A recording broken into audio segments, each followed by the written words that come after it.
Carlos Obregón Santa Cilia, que está justamente enfrente del Palacio de Bellas Artes, ¿no? Que ya como vimos es la esquina donde están organizados la serie de estilos. Como pueden ver atrás, otro edificio importante que es representativo del funcionalismo mexicano. Y bueno, este edificio es un edificio de un nuevo estilo que estaba cobrando auge ya después de toda esta búsqueda historicista, que ya con el vasconcelismo en mero transición, vamos a encontrar un estilo que es importado de Nueva York y que se llama Art Deco, y que va a ser como el estilo transitorio antes de que llegue el estilo que va a caracterizar a la revuelta o a la Revolución Mexicana, ¿no? Entonces, este estilo, el Art Deco, que vamos a ver ahorita brevemente, es un estilo con el cual también experimenta Carlos Obregón Santa Cilia, y como pueden ver, pues es bastante versátil, ¿no? Hay como varias opciones o varios experimentos que hace este señor. Acá tenemos las primeras también propuestas de un nuevo teórico, que es el teórico mexicano, como hemos ya platicado un poco de él, el teórico mexicano por excelencia, que es José Villagrán. Y hay algunos proyectos interesantes, como por ejemplo el Centro Universitario México, que está en Nicolás San Juan, el CUM, y la Facultad de Arquitectura de la UNAM, que es también obra de José Villagrán García.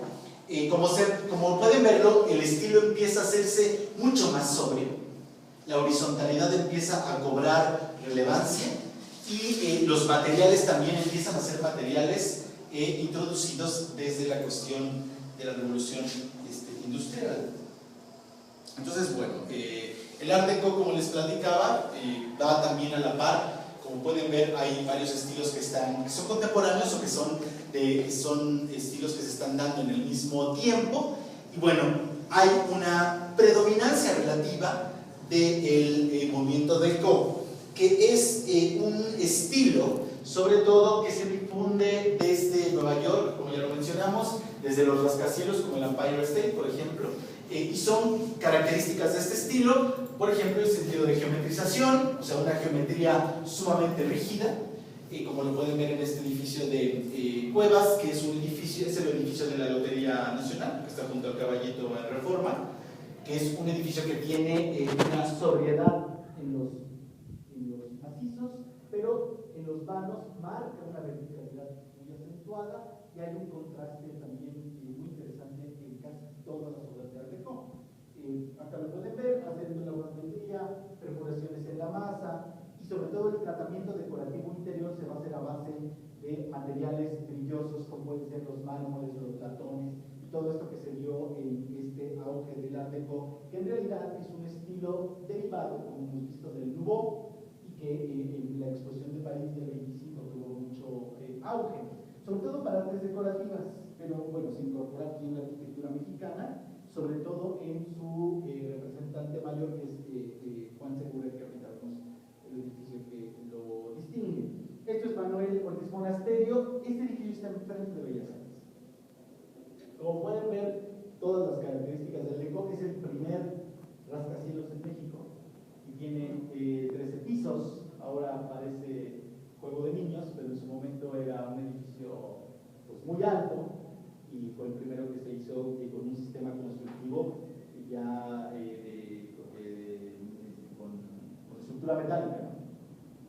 Forrado de piedra, como también lo hizo Carlos Obregón Santa Cilia en el edificio que vimos del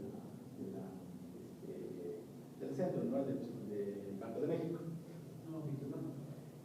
Bueno, acá podemos ver otros dos ejemplos en la colonia Condesa y la colonia Roma, que son dos colonias que están llenas de este estilo Deco y Nouveau, y que, como pueden ver, pues hay una producción decorativa también dentro de una cultura como la nuestra, que es totalmente barroca, ¿no? O sea, donde nuestras comunidades indígenas también han aportado toda esta idea de la artesanía, y que nosotros hemos incorporado dentro del arte. O sea, a pesar de que sean comunidades que están siendo constantemente sometidas a un patrón, digamos, educativo, un patrón cultural dominante, las etnias indígenas no dejan de influir en lo que se hace en este nivel, ¿no?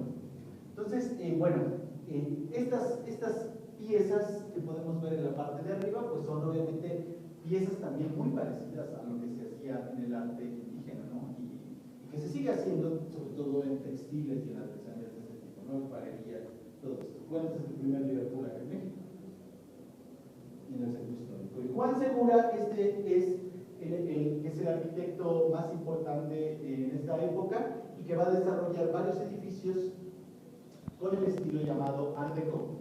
Este es el edificio Ermita, que es un edificio novedoso en su momento. Vean el año, estamos hablando de 1930. Se incorpora un cine, tiene también oficinas, hay restaurantes, hay habitaciones. Es un edificio de uso mixto, bastante interesante en realidad, para la época, porque no se hacían estas fusiones de función, sino Juan Segura las incorpora. Obviamente es un edificio ahora descuidado, pero podemos detenerlo para cuéntalo de esta.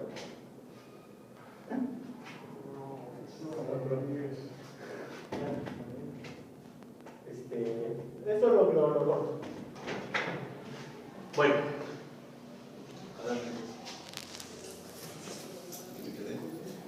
Bueno, vean por ejemplo, esta cancelería. La cancelería, ya la habíamos visto, ¿no? Ya la habíamos visto, que es una cancelería también típica del Art Deco.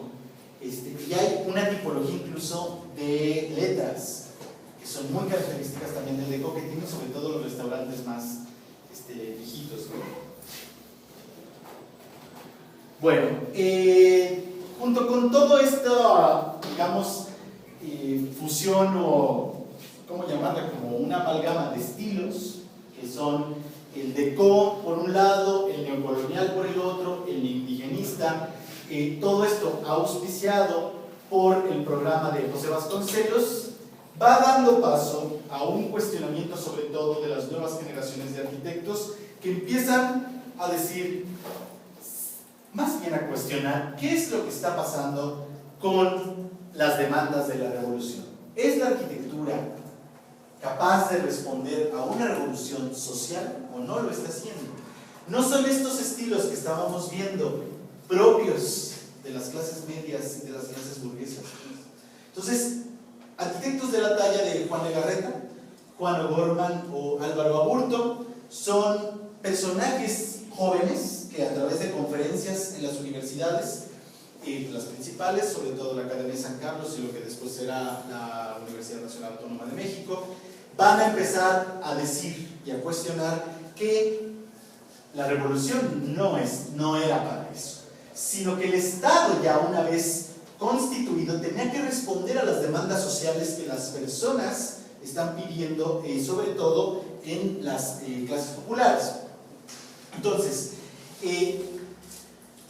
a la par, en Europa está ocurriendo también el movimiento, que es lo que ya alguna vez también ya estudiamos, que es el movimiento moderno, cuyos principales representantes son Le Corbusier, Walter Gropius, la Bauhaus, Mies van der Rohe y Frank Lloyd Wright un poco más cerca, pero y en menor medida, porque finalmente Wright tiene una arquitectura más de corte protestante y más relacionada con el Arts and Crafts, pero Le Corbusier y la arquitectura de Gropius van a hacer y van a causar un impacto importante en América Latina.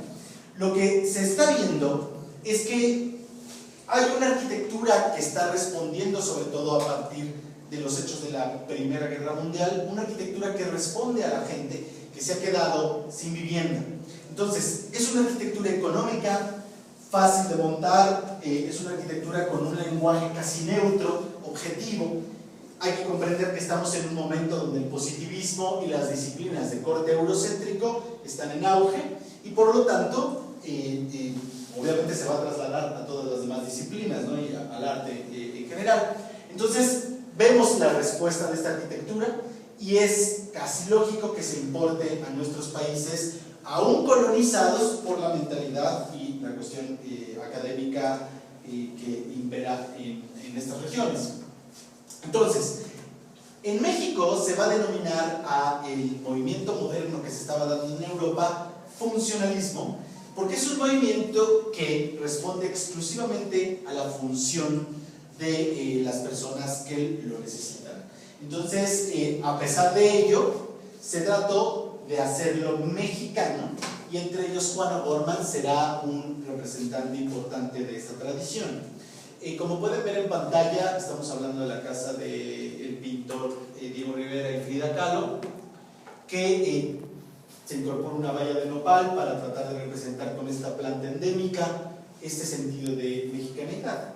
El uso del color, a pesar de que estamos hablando de una arquitectura que solamente en teoría se preocupa por el funcionamiento.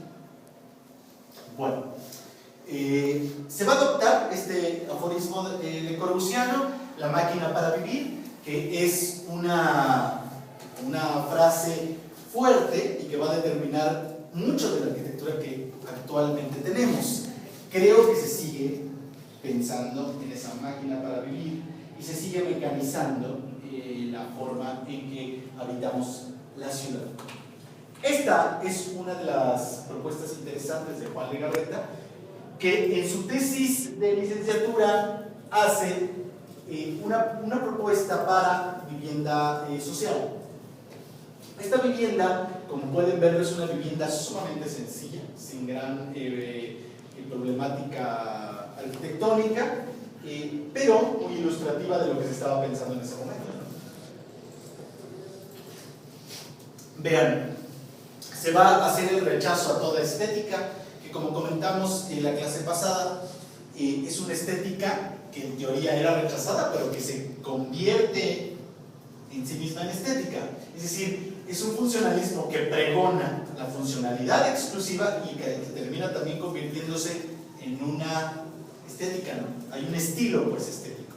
Entonces, como lo pueden ver, son casas para obreros, son casas mínimas. Está esta idea que cobra, ¿cómo llamarlo?, auge a partir de los modelos que se están implementando en Europa, sobre todo de la vivienda mínima, que Ernst May, por ejemplo, está haciendo en Frankfurt, y donde se está usando la antropometría y gran parte de lo que Le Corbusier había aportado como el modulor, es decir, utilizar las medidas mínimas para crear la vivienda mínima con el presupuesto mínimo.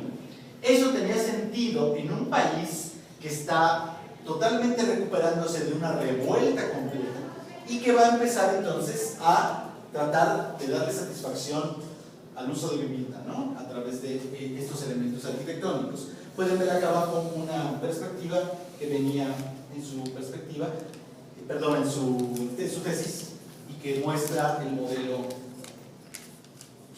que estaba pensando, ¿no?, distribuir. Bueno, esto que vamos a ver más detalladamente en la próxima clase es la casa estudio de Juan O'Gorman, que pueden ustedes visitar, está junto a la de Frida y Diego, y es una casa con toda la idea del racionalismo europeo, que ya más o menos discutimos hace unas clases. Por ejemplo, la escalera, como pueden observar, es una escalera curva que rompe la composición